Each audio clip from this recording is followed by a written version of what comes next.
Welcome back to the Leapmotor C10. In this video today, we're going to walk through the infotainment system. I'll show you a few little hints and tips and tricks if you're new to the vehicle, and if you're considering one, maybe this will give you some reassurance that this thing is just fine. It does okay. Like, comment, subscribe. There's lots more content around the Leapmotor C10 in the works. And my channel is also full of loads of stuff about solar panels and heat pumps and other stuff like that. Enjoy. Well, let's get started. This is the main home screen, and to return to this home screen at any time, you want to press the button in the bottom right hand corner that looks like a house. The button to the left of it will open all the available apps on the system. Underneath this interface is an Android tablet, and so there are more apps becoming available. And as you can see here, there is an app store here in the purpley pink icon, and we will get into some of these apps and some of the very helpful features and some of the less helpful features. We'll come back to the settings. That's going to be a big chunk of this portion. And then the next icon along is the maps and the navigation. If we tap on there, it takes a few seconds to get itself loaded, but overall, it's a fairly smooth and easy experience. If you've seen my previous video, you will have seen some examples of how poor the voice assistance is on this. The text to voice is pretty terrible. So you can tap the icon here, it will recenter you to where you currently are. It shows you in the top left hand corner here your GPS signal, so we are getting a full GPS signal. And then down here in the bottom right hand corner, if I tap on this one, you can very easily select any nearby charging stations. So a quick couple of taps of the button and away you go to your nearest charging station. There's 3 dots next to it. You can change a few settings, and of course I've got the traffic function turned on, which seems to be equally as good as Google Maps, or thereabouts. I haven't used it extensively. You can tap on EV range and it will show me how far I can currently get on 80-something% battery. From here in Southampton, we can almost make it up here, well past Nottingham and everywhere else. So no worries with battery range. You can go into the settings here. The settings within the sat-nav are very self-explanatory. When you first get the vehicle, you may need to go down to map management, and then you may need to update and download the maps to get your sat-nav working. And for me, I just downloaded all of the UK maps onto the device. It took a moment or two. I would recommend you can do this via the 4G connection that's built into the vehicle, but if you connect it onto your home Wi-Fi, then it does download a little bit quicker. So you tap on online map here, then you can tap on UK, and you just tap the download button over here. If you're going abroad on the continent, then download any of these maps ahead of time to make sure you are not in a pickle. Up here, you've got 3 icons, so you can program your home address, program your work address, and then any other favorite addresses that you want to store in there, so you don't have to keep tapping them in. But if I tap on the search bar here, recently I've been to Heathrow Airport, and for example, if we give that a go, I tap in Heathrow here and click on the green button for search, and you can see it's given me lots of options, all the different terminals, stations, the different parking bits, long stay, short stay, drop off, etc. And also some of the hotel and conference centre like the Radisson that has Heathrow in the title. Anyway, it's a sat-nav, and if you've seen my other video with the CarLink kit adapter, then you may just be using Android Auto or Apple CarPlay and using your favourite map onto the music player here, the media player. So at the moment, if you look on the top left-hand corner, it says Bluetooth music.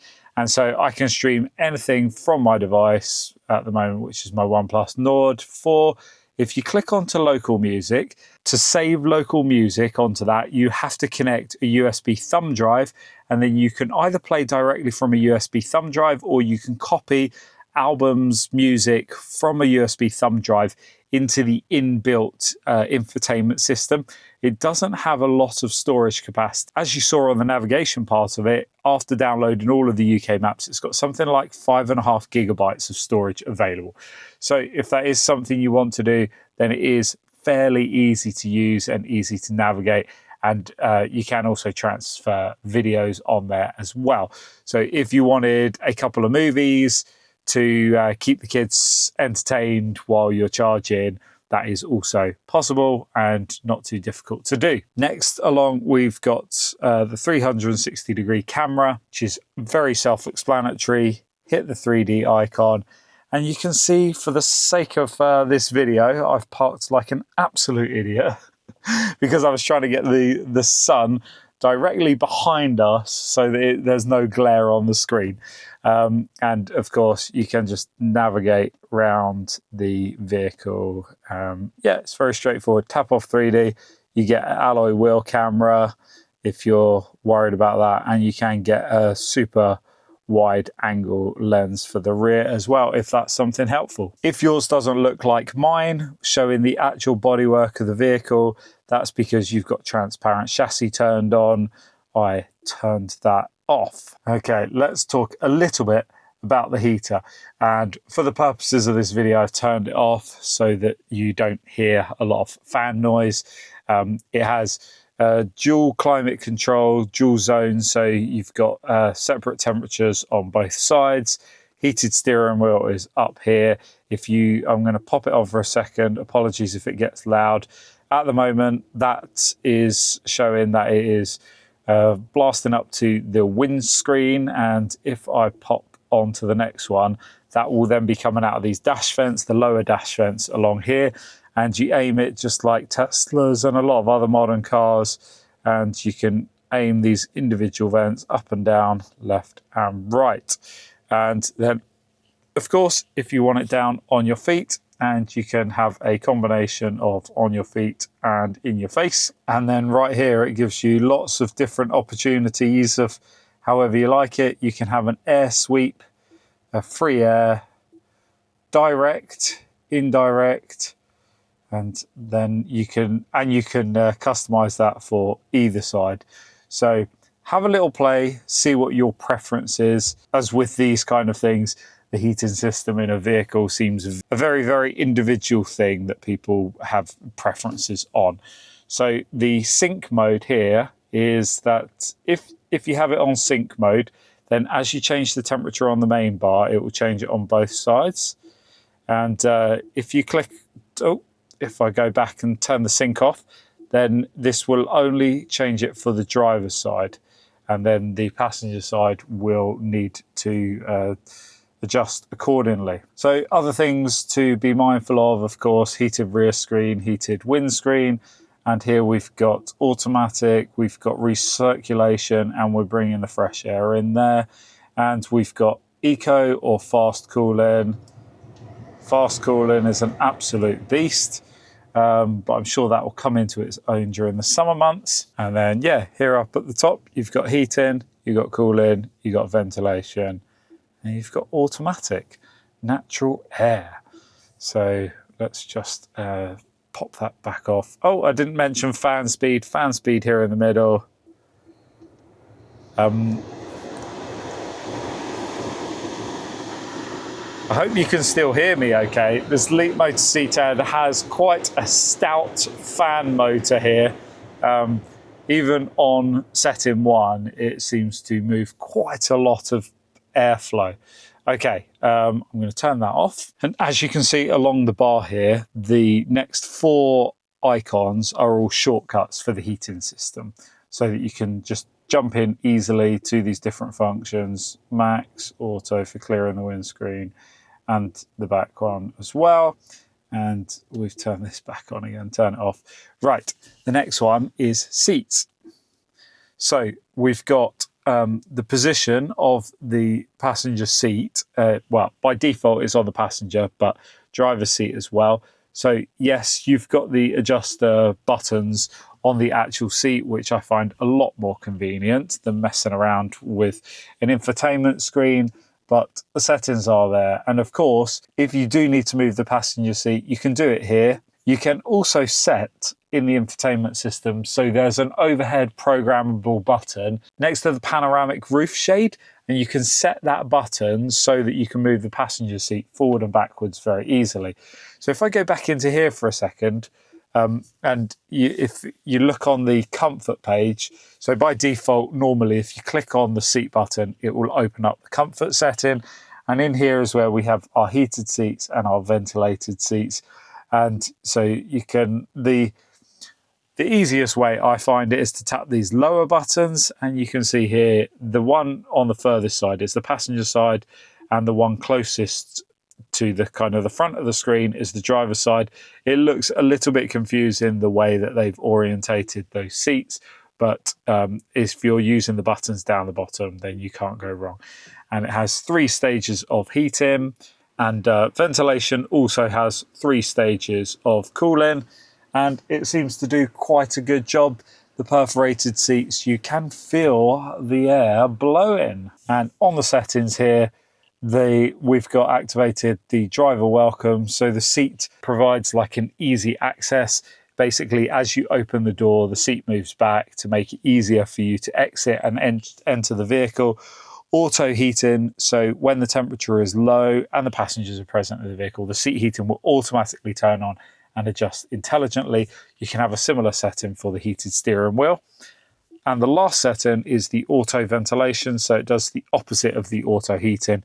If it's very warm, then it will turn the ventilated seats on automatically for us. If we're back on the home screen now, we've got a few items along here. There's not really many things that you need to worry about on here.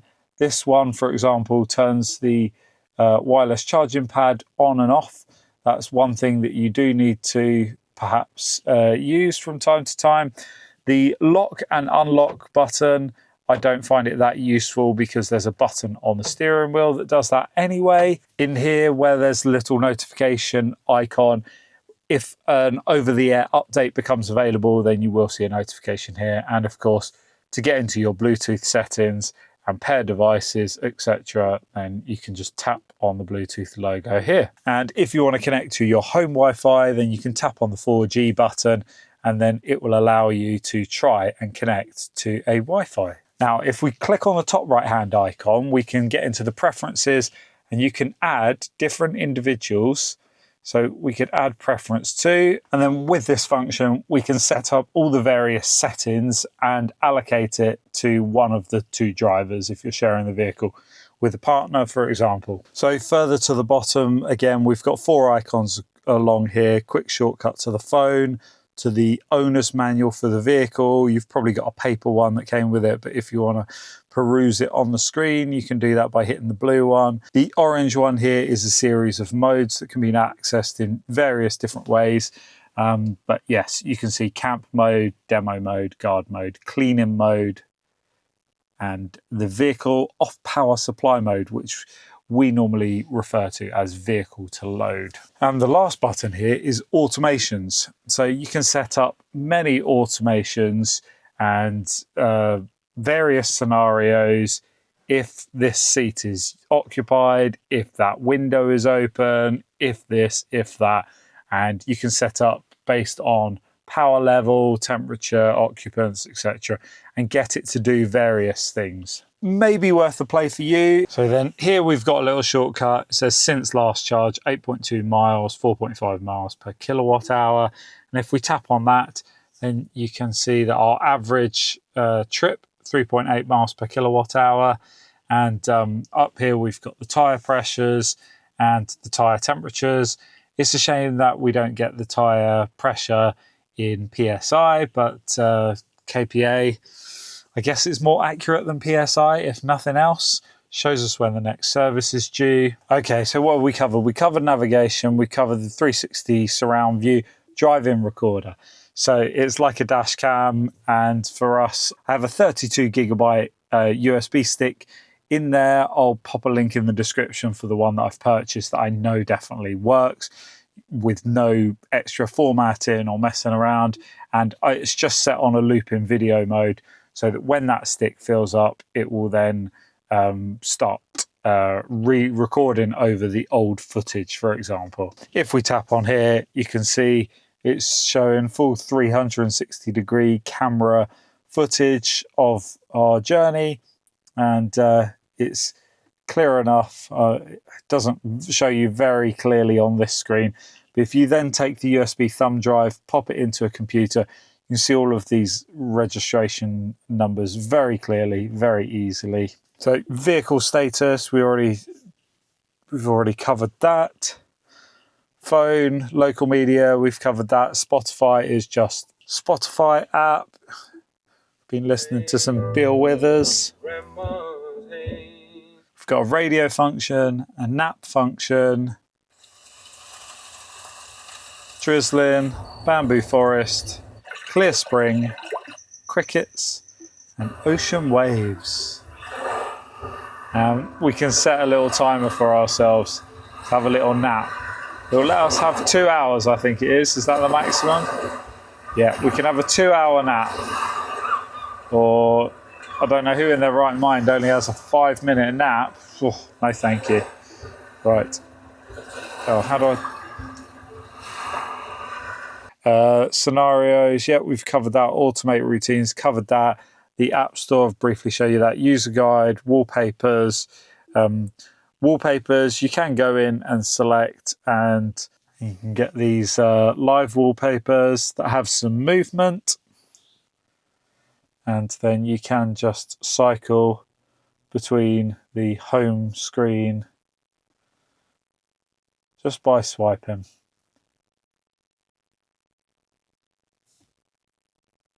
Oh, we made it to the still ones.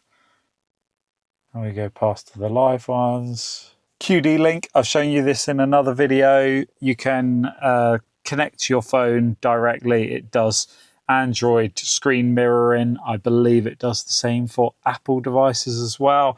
It's a bit glitchy. It has some orientation issues. Definitely not my preferred way. Go and check out my video where I talk you through the Auto Kit, which is the CarLink kit, which then gives you full, proper wireless Android Auto, and Apple CarPlay works seamlessly. And then there's Zoom for cars.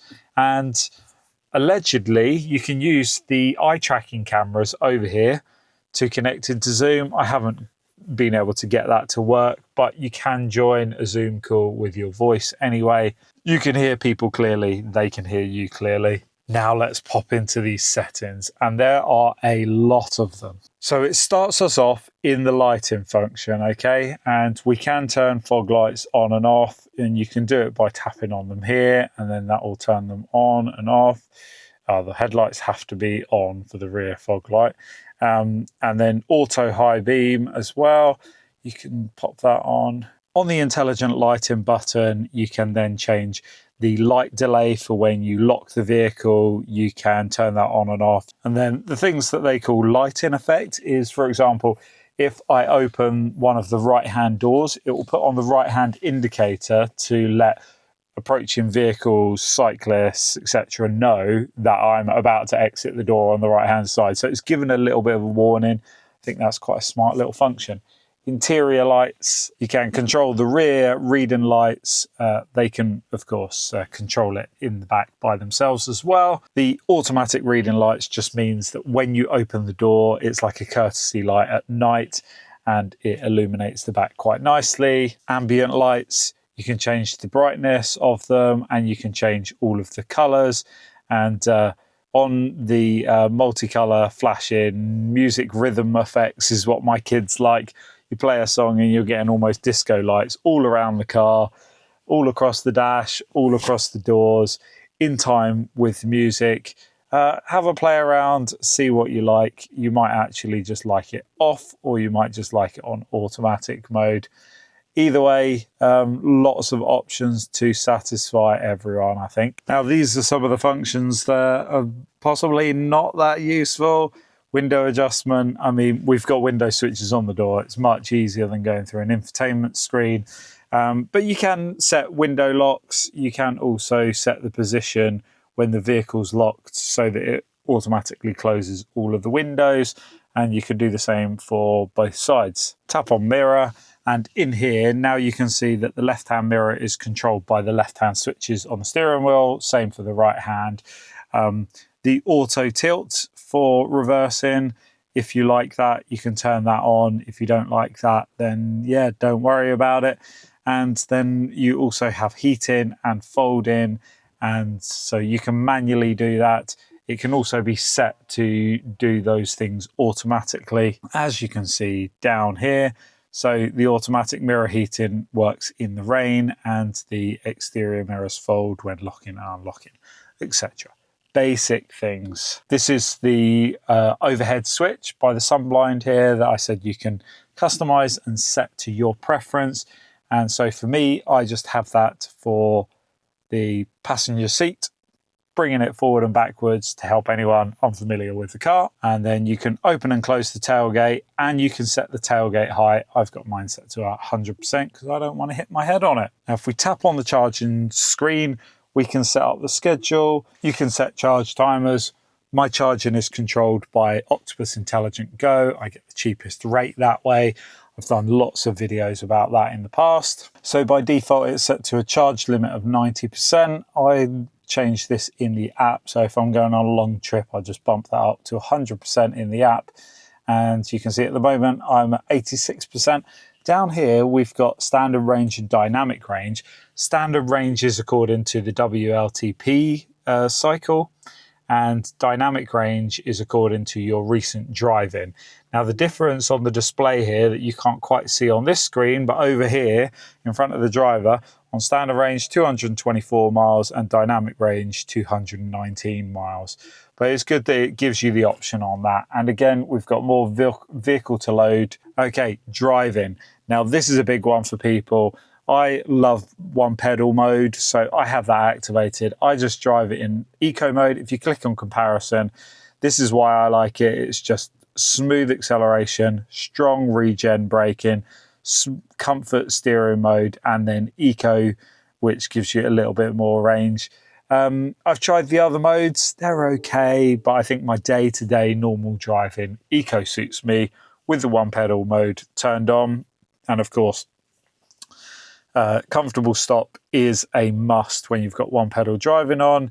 You can customize your steering wheel customization buttons. So a single click for me actually keeps me on eco mode. It turns off the intelligent speed assistance, the lane departure warning, and the lane keeping assist, and it turns off the distraction warning as well. A double click for me is the 360-degree surround view. You can set your sensitivity and your speed setting for your wipers, but I find actually the medium standard settings fairly good, better than the last couple of cars I've had. If you did want to change between the driving modes here, you have to turn the one pedal mode off. You can only do that when the vehicle is in park, okay? So the vehicle has to be parked for you to change between the modes if it's on one pedal driving mode. Okay, ADAS. This is all of the different alarms. Of course, I've got the shortcut button on the steering wheel preset, but I'll show you another way that you can override this. Lane centering control, intelligent speed assistance, which encompasses all of these things, the speed limit and overspeed warnings, etc. And then active safety, which has forward collision warning, and that's set to high, automatic emergency braking, lane departure warning, and lane keeping assist. And then you can see both if you want it to try and steer, or you just want a warning, and if you want it low or if you want it high. And I much prefer that on low. And whether you want warning sounds as well. All of the other bits of blind spot and opening doors while there's stuff, and checking traffic at the rear and everything else. Image assist can be quite helpful. So when you initially set off at a creep speed, the cameras will be highlighted on the screen to give you a clear view, and it will do the same for you in hill assist. So if it knows that you're on a steep slope, then you might want that assistance. So for me, either preset what you want to do with the configurable button, or now is the time to show you that you just swipe down from the top. I can turn off the eye tracking one and turn off the intelligent speed assistance and there you're pretty good to go. Still have some of the annoying lane keeping assist stuff. It's pretty good just by turning those two off anyway. Of course, we've got lots of other things here, and if I wasn't on one pedal driving mode, then I could change between the drive modes here, heated steering wheel, heated mirrors, another lock and unlock, and adjusting mirrors, tailgate, those kind of things, and we can get back into guard, camp and nap mode quite easily. So that's just from swiping down, and the good thing with that is it doesn't disappear as quickly as the heating menu and other menus that you swipe up from the bottom. Okay, sound, you get individual volumes for the voice and navigation, phone, media, etc. And then the audible touch feedback, which you may have already heard. The door lock chimes, you definitely want to turn that off. What that means is it will beep the horn when you lock the vehicle. And if you get home late at night and you don't want to disturb your neighbours, you definitely want that turned off. Sound muted in reverse, that's for your audio and everything else, and lower in the media volume when you're opening doors and navigation, etc. Sound effect, you can play with this to your heart's content. I find actually I've messed around with it quite a lot. It's quite reasonable on the basic settings, and depending on the type of music you listen to and your preferences, you may find something that you prefer there. Leapmotor Assistant, so I have the wake up prompt turned off. If you do want to access the voice assistant, then you can press the top right hand key on the steering wheel, which also fires up the assistant. I don't think she's very good. She doesn't understand a lot of what I'm asking her to do. And then you can customize how long it listens. And here it gives you some examples of what it can do. Now, the problem is it can do a lot of these things very well, but if you want to ask it to do anything else outside of these commands, absolutely forget it. Do you want to ask it to turn on heated seat or heated steering wheel? No, it's got no idea what you're asking about. Okay, display. I don't want to burn my retinas out. Light mode is very bright, and I prefer it in dark mode. Maybe for the sake of this video, maybe I should have left it in light mode. Maybe that's easier for you to see. I don't know. Screen brightness, we could have gone with a bit more brightness. Maybe that also helps in this video. Anyway, screen cleaning mode, and then you can customize the bottom bar. So as you can see, you could add, the thing is you would need to sacrifice something from your bottom bar to add one of these functions like heated seats or heated steering wheel or applications. But the good news is that you are not confined to whatever's down there as default. When you're done, press completed. And system, last but not least, you can start the vehicle with a password. Life detection means if you forget to unload all of your passengers and lock the vehicle, it will flash the lights and maybe honk the horn to let you know that you've locked someone inside. Here you can turn the passenger airbag on and off. You can set passwords. Here is where you would need to bind your phone to the app. And contrary to what many people think, you don't need a dealer to set this up for you in any way. Download the app, you bind your phone to this vehicle. But the other part to it is popping on to general, and of course here's the update, etc. But you want to scroll down to the privacy permission manager, and you need to turn data sharing on. If data sharing isn't turned on, then you will not be able to connect your Leapmotor app to the vehicle, okay? That's one thing that a lot of people overlook. So here's the current update, the current firmware version, and it seems like it is a substantial update from the previous one, according to people who have owned this vehicle longer than I. I've not needed anything in that. A couple of people have reported if the infotainment does freeze, then you may be able to get into here and may be able to hit the restart button, and that may bring things back to life. Well, I think that has probably turned into a really long video with absolutely loads of waffle. So thank you for bearing with me. I hope in some way something within this content has been helpful to you. You've seen most of the ins and outs. Maybe it'll give you some confidence to play with some of the settings and to roughly understand what they do without reading pages and pages and pages of a boring manual. If that's helpful, make sure you give this video a like, make sure you stick around for future content, and let me know, what did I miss in this video? What were the things that I should have covered, or what questions do you still have despite watching this video? Thank you for watching. Hopefully you'll join me for another one in the future. Goodbye. The driver of that van, she was shaking her head at my terrible parking.